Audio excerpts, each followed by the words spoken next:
हर हर महादेव। ओम नमः शिवाय। दोस्तों, तो आज 17 अगस्त है, सोमवार के दिन शिवलिंग से चुपचाप उठाकर अपने घर स्थापित कर लें।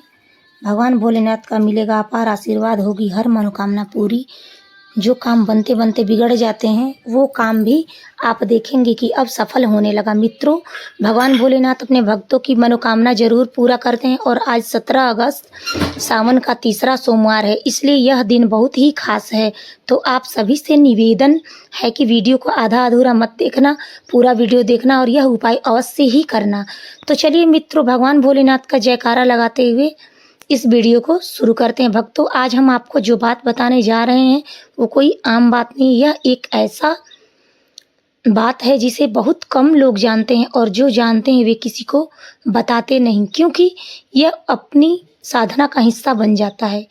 लेकिन आज हम यह बात आपके सामने, क्योंकि भगवान भोलेनाथ किसी को भी अपनी कृपा से दूर नहीं रखना चाहते, बस शर्त इतनी है कि आप इसे सही तरीके से पूरी श्रद्धा के साथ अपनाएं। सावन का महीना चल रहा है और सावन के सोमवार का जो महत्व शास्त्रों में बताया गया है वैसा किसी और दिन का नहीं है। यह वो दिन है जो भगवान शिव धरती के सबसे पास आते हैं।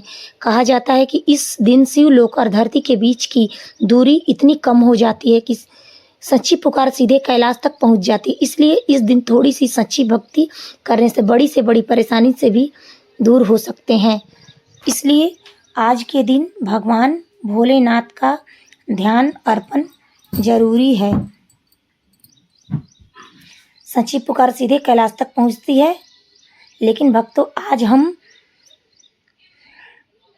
आज हम सिर्फ पूजा का तरीका नहीं बताएंगे, हम यह भी बताएंगे कि मंदिर से लौटते समय कौन सी चीज़ अपने साथ लानी है, उसे घर में कहाँ रखना है और किन बातों का ध्यान रखने से घर में पैसों की कमी नहीं रहेगी। यह जानकारी उन साधकों की परंपरा से आई है जो पीढ़ियों से भगवान शिव की पूजा करते आए हैं। इसे ध्यान से पूरा सुनिए, क्योंकि बीच में कुछ छूट गया तो पूजा अधूरी रह सकती है। आगे बढ़ने से पहले अगर आपके मन में जो भी कुछ भी बातें थोड़ी सी श्रद्धा हो तो कमेंट कर हर हर महादेव जरूर लिखें।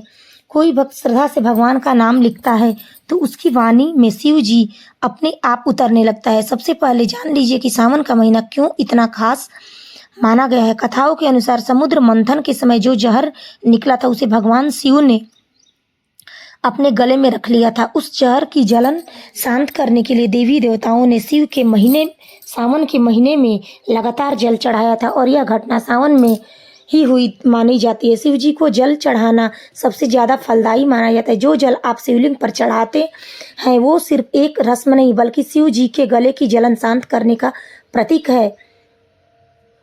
और जो भक्त इस भाव से जल चढ़ाता है, शिव जी उसके जीवन का दुख दर्द उसी तरह शांत कर देते हैं। अब बात करते हैं उस गुप्त तरीके को जिससे बारे में आप ध्यान रखिए। यह तरीका 2 हिस्सों में है। पहला हिस्सा मंदिर जाते समय क्या क्या साथ ले जाना और दूसरा हिस्सा मंदिर से लौटते समय क्या क्या साथ लाना है।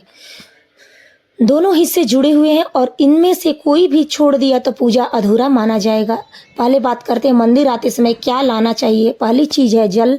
घर से तांबे के लोटे में जल लेकर आइए। इसमें कुछ बूंदे गंगाजल की मिला लीजिए। अगर गंगाजल ना हो तो किसी भी पवित्र नदी का जल, घर का पूजा वाला जल लीजिए।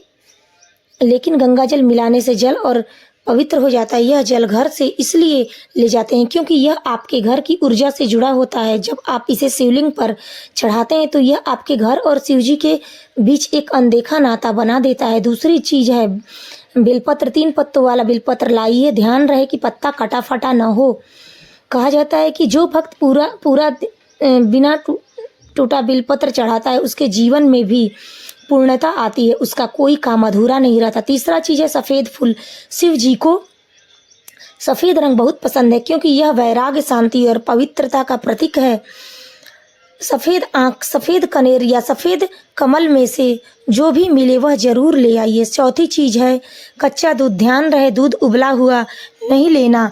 कच्चा दूध ही शिव जी को चढ़ाया जाता है क्योंकि यह ठंडक और पवित्रता देता है। 5वीं चीज़ है सफ़ेद चंदन। यह शिव जी के माथे पर लगाया जाता है और इससे शिव जी का गुस्सा शांत होता है, ऐसा शास्त्रों में कहा जाता है। अब आती है गुप्त चीज जिसके बारे में बहुत कम लोग जानते हैं। एक छोटी डिब्बी में 7 साबुत काली मिर्च के दाने लीजिए। इसके साथ एक छोटा टुकड़ा कपूर और 5 लौंग भी लीजिए। इन तीनों चीज़ों को एक लाल कपड़े में बांध एक पोटली बना लीजिए और मौली के धागे से बांध लीजिए। पोटली अपनी जेब में रखकर मंदिर ले जाइए। अब पूजा करने के मंदिर पहुंचने से पहले ध्यान रखिए कि काले या गहरे नीले कपड़े पहनकर न जाए। पूजा में सफ़ेद हल्के पीले रंग का ही कपड़ा पहने। मंदिर में घुसते समय गणेश जी और नंदी महाराज को जरूर प्रणाम कीजिए, क्योंकि माना जाता है कि नंदी की इजाज़त के बिना भक्त की पुकार शिवलिंग तक पूरी तरह नहीं पहुंचती। पहले शिवलिंग पर पतली लगातार धार जल चढ़ाएं। जल चढ़ाते समय अपनी परेशानियों को याद कीजिए और मन में शिव जी के कहिए, हे प्रभु, जैसे यह जल आपके चरणों में समा रहा है वैसे ही मेरे जीवन के सारे दुख इसी जल में खत्म हो जाए, जल में समा जाए। चढ़ाने के बाद शिवलिंग पर चंदन लगाइए, फिर बिलपत्र चढ़ाइए। ध्यान रखिए कि पत्ते का चिकना भाग शिवलिंग की तरफ हो। फिर सफ़ेद फूल चढ़ाइए। अगर कच्चा दूध लाए हो तो उसे धीरे धीरे शिवलिंग पर चढ़ा दीजिए। अब शिवलिंग के सामने खड़े होकर 108 बार ओम नमः शिवाय जपिए। अगर 108 बार ना हो तो 21 बार जरूर जपिए। जप करते समय आंख बंद रखिए और मन में शिव जी के त्रिनेत्र रूप का ध्यान कीजिए। वो गुप्त प्रक्रिया जिसकी शुरुआत में बात की थी, जेब में जो लाल पोटली है जिससे काली मिर्च कपूर और लौंग में बंधी, उसे शिवलिंग के नीचे जलधारा से छुआइए। कुछ पल उस पोटली को उस धार के नीचे रखिए ताकि जल उसे छू ले। फिर पोटली वापस जेब में रख लीजिए। अब अपने खाली तांबे के लोटे में शिवलिंग से वह बह रहे जल की बूंदे लीजिए। यह जल पहले से ही भक्तों की श्रद्धा और शिव जी के आशीर्वाद से छू चुका है। इसे लेने में संकोच मत कीजिए। शिवलिंग से बहने वाला यह जल खुद अमृत जैसा माना जाता है। अब आप घर लोटे में ले आएं, लेकिन घर पहुंचकर जो करना है वह सबसे जरूरी, इसलिए ध्यान से सुनिए। घर पहुंचते ही सबसे पहले मुख्य दरवाजे पर खड़े होकर उस पवित्र जल की कुछ बूंदें दहलीज पर छिड़किए। फिर घर के हर कोने में, खासकर रसोई और तिजोरी वाली जगह पर कुछ बूंदें छिड़क दीजिए। परिवार के हर सदस्य के सिर पर छिड़किए। ऐसा करने से घर में जमी नकारात्मक ऊर्जा धीरे धीरे बाहर निकलने लगती है और सकारात्मक आने लगती है। अब बारी आती है उस लाल पोटली की जिससे काली मिर्च कपूर और लौंग बंधी है। इस पूजा घर में शिव जी को फोटो या मूर्ति के पास रख दीजिए। अगले सावन सोमवार तक यह पोटली वहीं रहने दीजिए। जब भी किसी जरूरी काम में जाएं, घर से निकले, इंटरव्यू, मीटिंग या कोई भी काम के लिए जाएं, सफलता मिलने की पोटली को हाथ में लेकर मुख्य दरवाजे की दहलीज पर हल्के से रगड़िए और फिर वापस पूजा घर में रख दीजिए। ऐसा करने से माना जाता है कि रास्ते की सारी रुकावटें दूर हो जाती हैं और काम बिना किसी अड़चन के पूरा होने लगता है। भक्तों, अब हम आपको यह 5 गुप्त बातें बताने जा रहे हैं जिसकी शुरुआत में किया था। यह शास्त्रों में जो मिलती है लेकिन आम जीवन में बहुत कम लोग इनका पालन करते हैं।